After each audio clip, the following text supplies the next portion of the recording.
Okay. For any future presenters, there's a trip hazard up here. Quick safety moment. All right, good morning, everyone. For those of you I don't know, I'm Kayla Messamore. I'm the Vice President of Strategy and Long-Term Planning for Evergy. I'm responsible for integrated resource planning, T&D planning, ops compliance, ops technology, corporate strategy. So if you have questions on any of those areas, we can go in a few different directions. But before I get started, I will say I will not be talking about modernizing individual power plants. I am a fake engineer at best. And so I don't want to talk about like the technical details. If you have questions, we have other people here who would love to answer those questions. But what I'm going to talk about is more modernizing the fleet as a whole and how we think about resource planning for all of the power plants in aggregate, and also the demand side resources and everything else that can be used to supply customer needs. But before I do that, can I use one of these microphones because I feel trapped?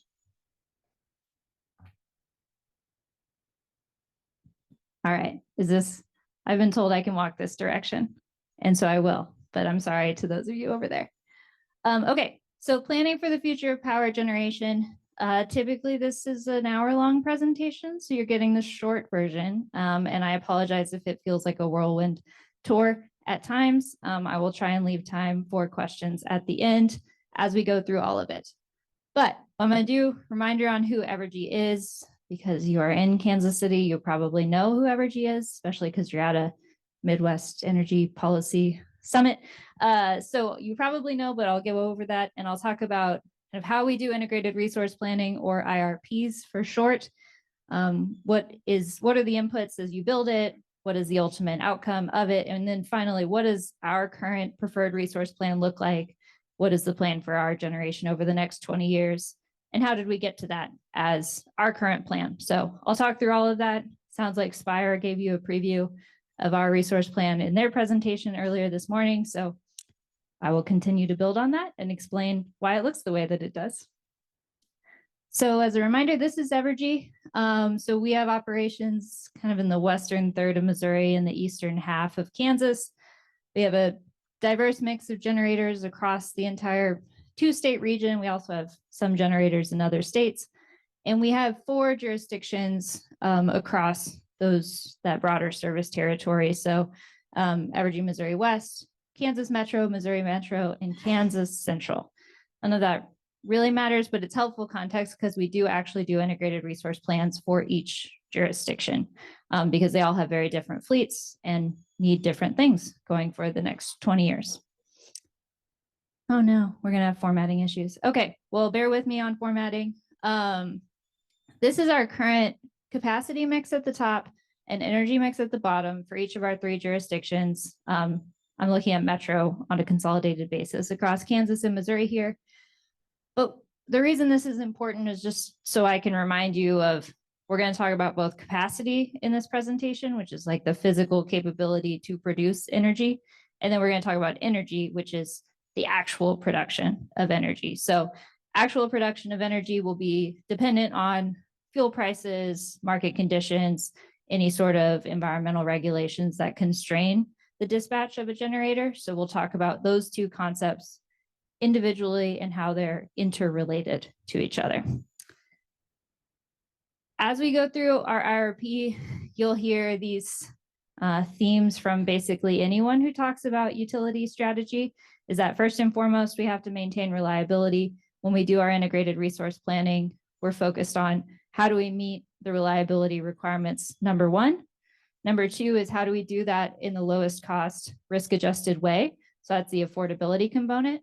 And then number 3, you think about sustainability, environmental regulations, and the need to move away from fossil fuels over time is one of the primary risks that drives what is the most affordable plan on a risk-adjusted basis. So that's how we think about sustainability within our resource planning. So everything we do is balancing these 3 things. Reliability and maintaining that is first, then affordability comes after that. So what is an IRP? Some of you will know this. Some of you probably have never had to think about IRPs, which is fine, but now you have to think about them if ever so briefly. So an IRP is a regulatory requirement.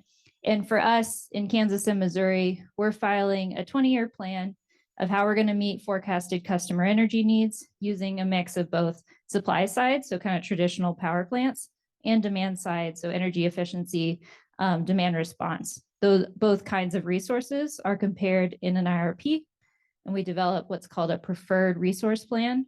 I'll use that language because that's what it's called in Missouri, but that just means for the next 20 years, what's our plan for retirements and additions in order to meet the forecasted customer energy needs. When you go from, okay, that's what an IRP is conceptually in terms of regulatory requirements, there are 4 primary things that are used to build an IRP. So I'll go through each of these in turn, but the first one, capacity and energy requirements. Essentially, that's how much do you need? How much do our customers need over the next 20 years of capacity or the physical capability to produce energy? And then energy is in every single hour, how much energy do we think our customers need? And how are we going to find the lowest cost way to meet those hourly energy needs? Next, as we think about how much do different resources cost or what is the world that we're operating in, the 2 primary drivers are commodity prices, especially natural gas. That's the main commodity price that we focus on. And then carbon restrictions or any environmental regulation that will impact the economics of our fleet and how we're able to generate energy from hour to hour. You take all those factors and you say, I have this suite of technologies available to me based on the economics of how much does it cost to build them, how much does it cost to operate them, what world am I operating in terms of fuel costs and all that. You compare the different technologies together and you design the lowest risk-adjusted cost portfolio.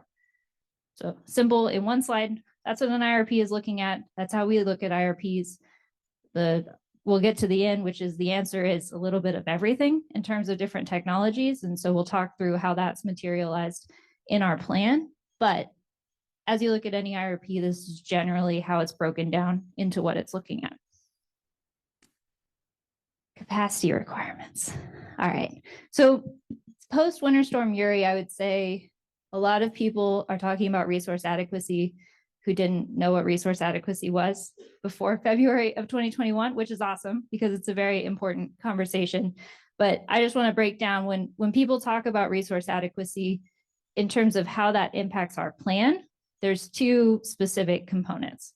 So first, oh, and also Casey's here from SPP. So if you have hard questions about resource adequacy, Casey would love to answer them later. Just kidding, I can answer them. So first is your planning reserve margin. So SPP will establish a percentage of you take your forecasted load and you have to maintain X% in excess of that forecasted load. That's how much capacity you have to maintain. And the reason they tell you that is, 1, capacity resources are not perfect. I don't know what the load forecast is going to be perfectly. There's error in that. So that's all of those sources of error they're trying to put into that buffer that you have to maintain as a planning reserve margin. Does that make sense? So when we do an IRP, we take our 20-year forecasted load and we apply that percentage on top of it. And that's how much capacity we're planning for in our IRP. The second component of resource adequacy is, okay, I know I need to have X% of capacity in excess of my load, but not all capacity is created equal. What you're going to do is do accreditation, which is taking how well does this specific resource on a megawatt basis compare to a perfect resource in meeting peak requirements and meeting those reliability needs. So you'll take kind of a haircut off of the nameplate or the installed capacity. That's the number that you compare to your resource adequacy requirement, your load plus your PRM, and that's how much capacity we need. So every time we do an IRP, we're balancing this equation in every single year, every season where we have this requirement. And that's what drives what kind of resources we need to build and what the overall fleet looks like from a capacity perspective.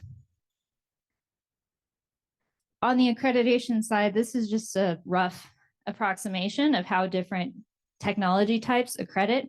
So again, this is how well does the nameplate capacity compared to a perfect resource.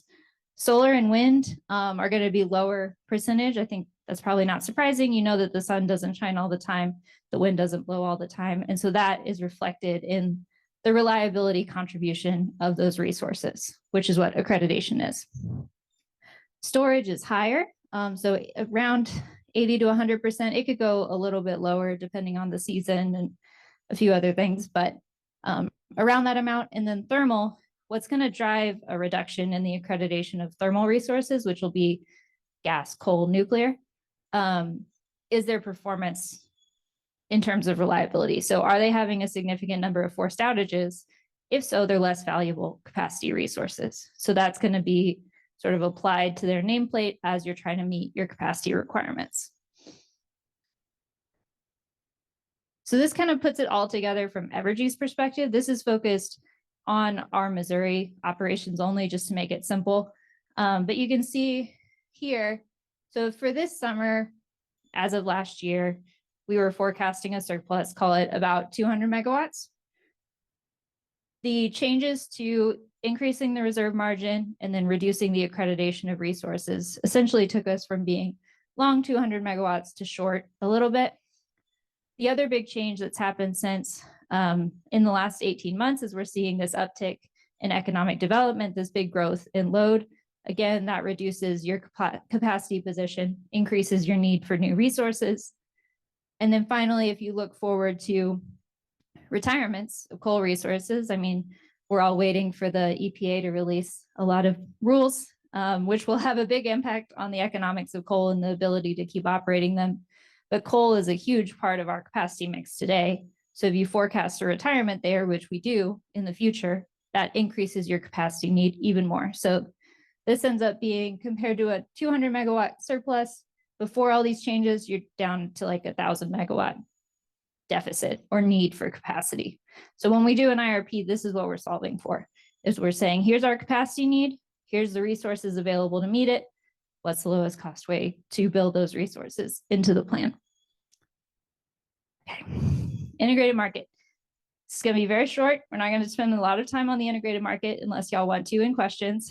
But the next component of thinking about different resources is not only how well do they meet capacity resources, but how economic are they in producing energy.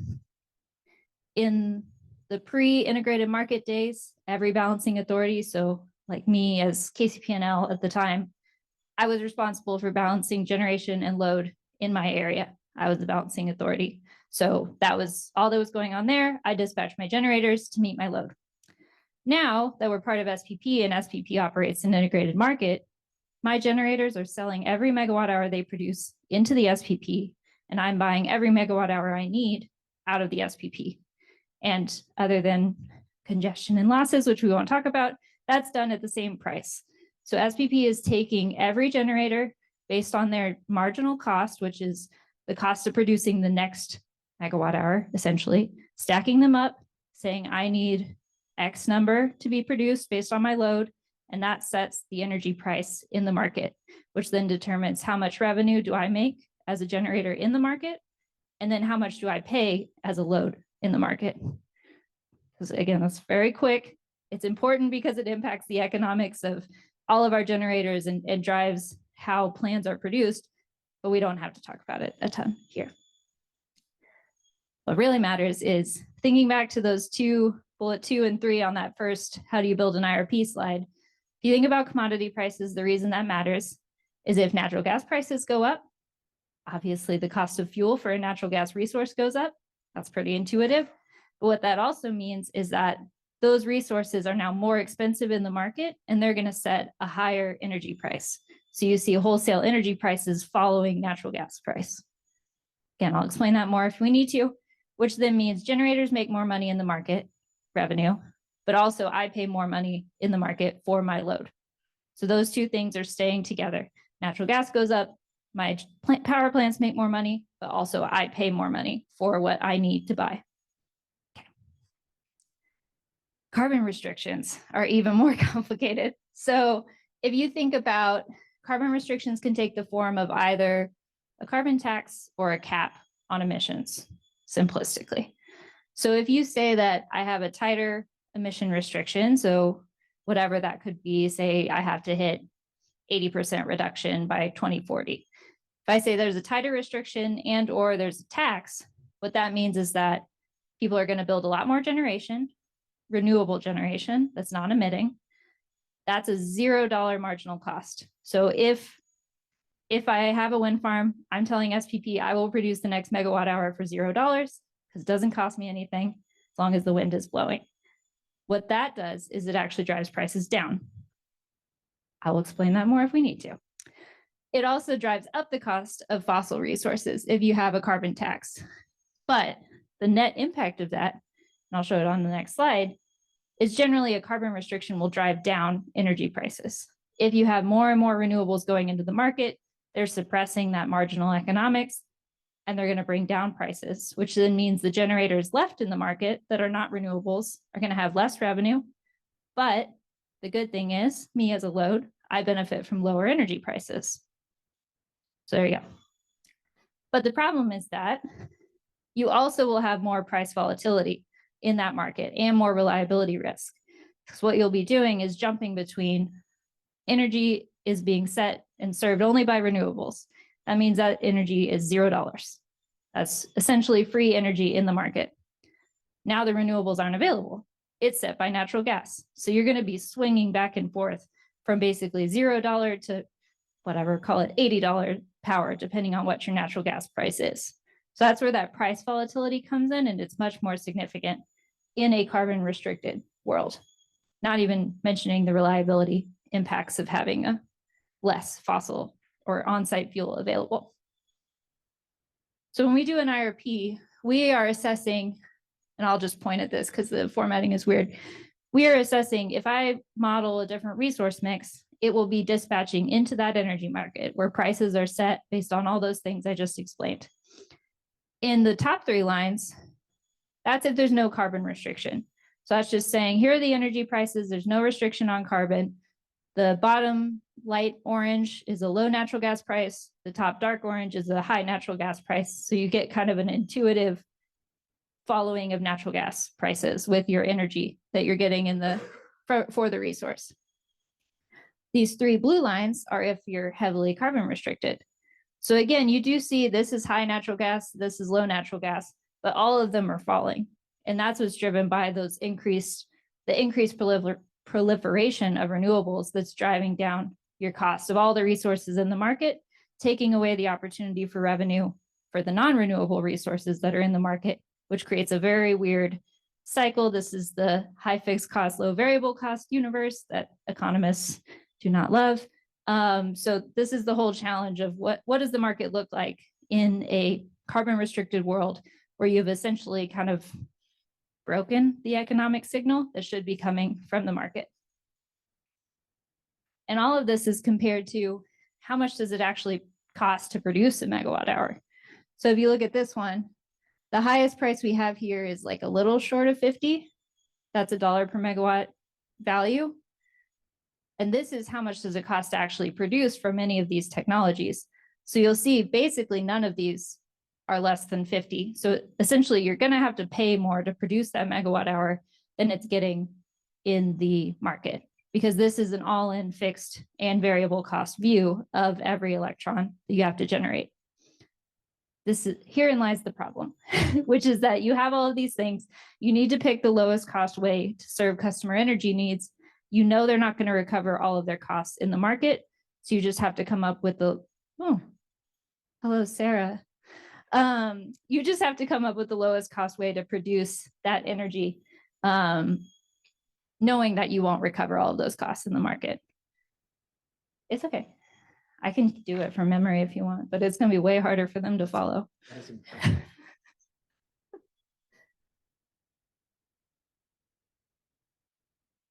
Where was existing nuclear on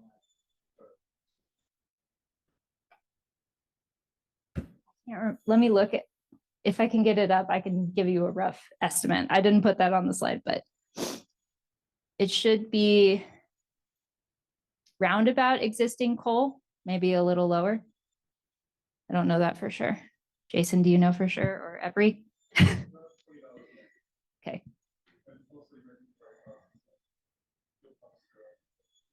Yeah.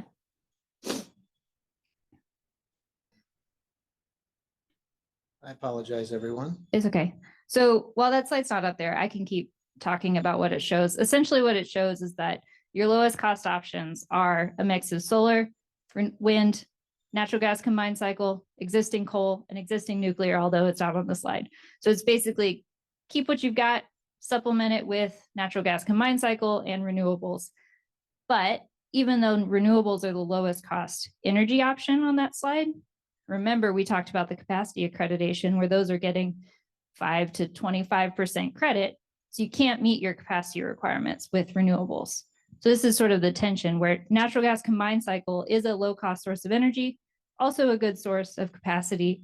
But again, we talked about the reliance on natural gas. So that's the other thing that you have to balance is that as your natural gas price goes up, your cost of energy from natural gas is always going to be pegged directly to that commodity price. So you get dependent on that risk or more impacted by it. And actually, this is great because I'm just going to finish this and then open it to questions, which I would prefer to do anyways.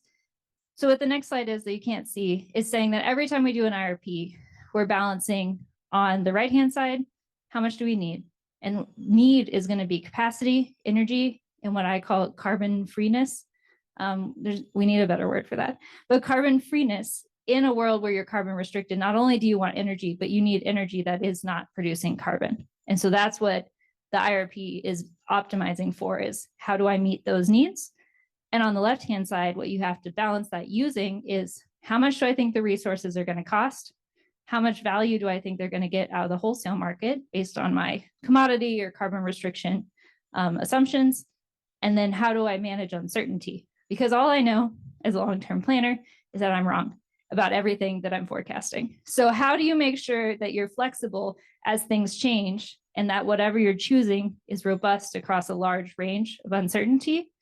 So what that looks like in our plan, I'll give you like the quick version. You already saw it this morning, I think parts of it, is that we have our coal retirements happening pretty slowly over time compared to a lot of our peers. And the reason is because if you look at the end of our plan where we have the majority of our coal retirements in like the late 2030s, I already did that slide. So that's what it looked like, but I just talked through. Most of our coal retirements are in the late 2030s. And what you see is you can't replace that with renewables, and you could replace it with gas, but that is a lot of gas. So we've tried to push out all of our retirements to a time where those technologies like SMRs and other things that hopefully will become available at that time can replace the coal. But also we haven't retired the coal before that is known, because if you do that, you're basically boxing yourself into a pretty expensive option. So this is what our plan looks like. So we have some smaller amounts of coal retirements here. A lot of that's focused on 2 specific units and a little bit. And then we have the majority of our fleet being retired here. Like I said, replaced with what we called firm dispatchable additions. We actually model those as natural gas fired resources today because there's not good cost assumptions out there for what these technologies of the future could look like, whether it's long duration storage, nuclear, carbon capture, hydrogen, some mix thereof. But then in the first part of our plan, this is relatively new in the last couple of years, where we do have a large amount of new natural gas that's required in the late 2020s period. And that's driven by all those things on capacity requirements I talked about at the beginning of needing to get more firm dispatchable capacity online soon to serve load growth and to respond to what we've seen in the more extreme events recently. But that's also balanced by a really big solar deployment and some additional wind as well. You kind of have to have both. You don't want to put all of your eggs in the natural gas basket. It is valuable. It is a good transition fuel, but just doing that doesn't make sense. It makes you way too dependent on the natural gas commodity and the pipeline, all of those things. So we have a big mix of both renewables and natural gas. And then eventually firm dispatchable resources, which we can talk about what I hope those will be if you want. But the answer is a little bit of everything, as is often the case. So, and speaking of a little bit of everything, so this is what our chart looks like in 2040. You can see what it used to look like in 2005 is lots of fossil, lots and lots of fossil. So we've been morphing that over time to today. We actually get a huge amount of our capacity is already wind. That stays relatively static throughout, but you see solar and the new technologies, the new natural gas starting to play a big role in kind of breaking up this pie chart into a lot more smaller pieces, which is the goal in terms of keeping that fuel mix diverse and making sure you're not overly impacted by one particular swing in the market. Oh, you want to take a picture? Go ahead. Okay, and then I will stop for questions. What questions do folks have? Thank you very much, Kayla. I wanted to, just so everybody knows, and I apologize, to Kayla for the mix up on the presentation. The PowerPoints will be provided and we will fix the errors that are there. So Sounds good. don't worry about that. We need to, For the online people. So what do you see or what do you hope is the end result of those firm dispatchable resources? What generation formats do you hope those will take, and what do you foresee that actually being? My Evergy coworkers are laughing because they know I get this question all the time and I love it. So me personally, hoping for a mix of SMR and long duration storage. Carbon capture bothers me a little bit in terms of like all the efficiency loss in that process. Maybe it'll work, but and hydrogen also huge amounts of energy loss in that process too. So I had to pick two, or not even SMR, it's just new nuclear and long duration energy storage. Is there a carbon tax now, and when do you anticipate? Can you give him the microphone so they can hear him?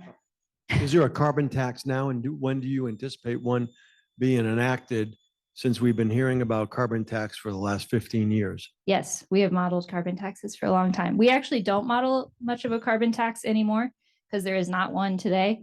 Our carbon restrictions are, one, we sync up with SPP's carbon restrictions that they model in their transmission planning models.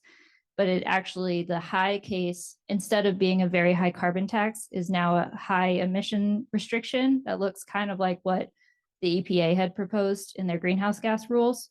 So that's sort of the sensitivity, is what different EPA regs could drive a restriction, as opposed to there's like a $25 carbon tax in the last bit of the plan, but that's not meaningful. That doesn't change anything in and of itself. Yes, sir.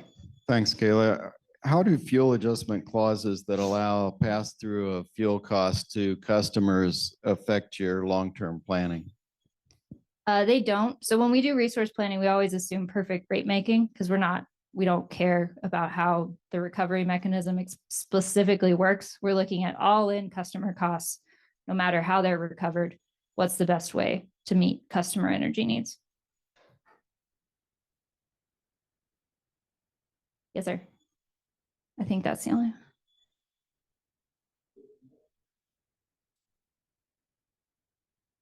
More pressure on carbon. Why is nuclear going down? It's not. It's just because the pie is getting bigger. So it's the same nuclear plant in all four charts. The pie is just getting bigger on an installed megawatt basis because, like I said, you have to build more renewables to get the accredited capacity. So you just see the size of the pie getting bigger, and thus the nuclear slice gets smaller. At this point, our plan doesn't include any new nuclear. We just have the firm dispatchable technologies. Some of that could be nuclear in the future, but right now we don't assume that it is. It's just too much cost uncertainty on what that would actually take.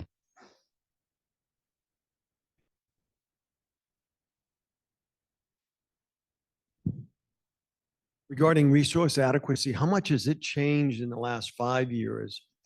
And what's the future look like? Casey, you would love to answer that. No, so up until this summer, or no, sorry, last summer, the summer reserve margin was 12%. Now it's 15%. We're expecting it to go up again in the next couple of years. Also going to be implementing lower accreditation for renewables, which takes away, it goes to what I showed on the chart. We actually have historically gotten a little more credit than that for renewables. So it's going down. So that's a big impact.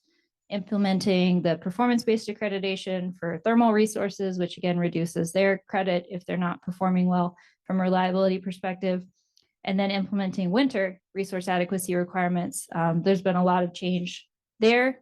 We've always had a winter resource adequacy requirement, but there wasn't a financial penalty if you didn't meet it, and it was pegged directly to the same summer PRM, so it just wasn't as binding. SPP is looking to implement a much higher winter reserve margin, make it financially binding, and add all the accreditation things on top of that. So the net thing is all of that is that it incentivizes you to build a resource mix that you can rely on to actually depend or actually deliver energy when it's needed.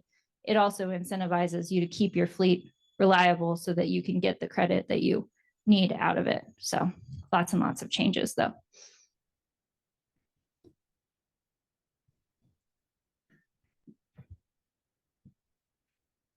Hi, thank you for the presentation.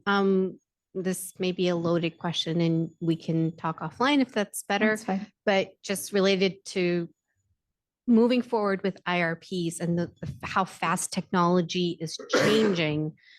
And right now we're seeing where for EVs, some site hosts are asking for anywhere from 600 kilowatts to multiple megawatts of power. And then you have data centers that are going in the terawatt range, and they need that now. It's not a 5-year, 10-year timeline. It's that they want to build in the next 6 months. Yep. So how do you foresee IRPs trying to take that into account going forward? Yeah, it's a delicate balance. I'll focus mostly on like the data center large customer side as opposed to the EV chart, because that's more of a distribution problem first.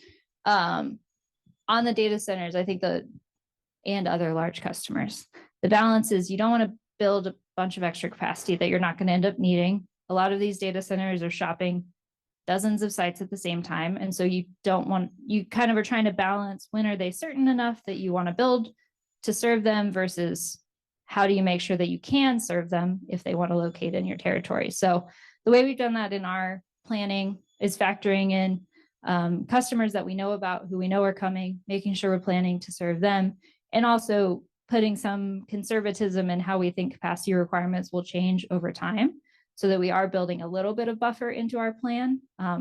It's not a gigawatt of buffer because that is a lot. So that's sort of the balance. Everyone in the utility industry is grappling with it of what are all the options available to serve a load that wants to come online that quickly. And how do you take advantage of all the options versus just saying like, I have to go build a new natural gas plant to serve your data center. It's probably not the best option in every situation. Other questions? Thank you, Kayla, so much. Cool. If you all join me in thanking her for a fantastic presentation through all adversaries. All right, we're at a time for a break, so feel free to, again, the restrooms are out the door to your right on the corridor, then left, and you'll find those. There are drinks here. Again, we will provide you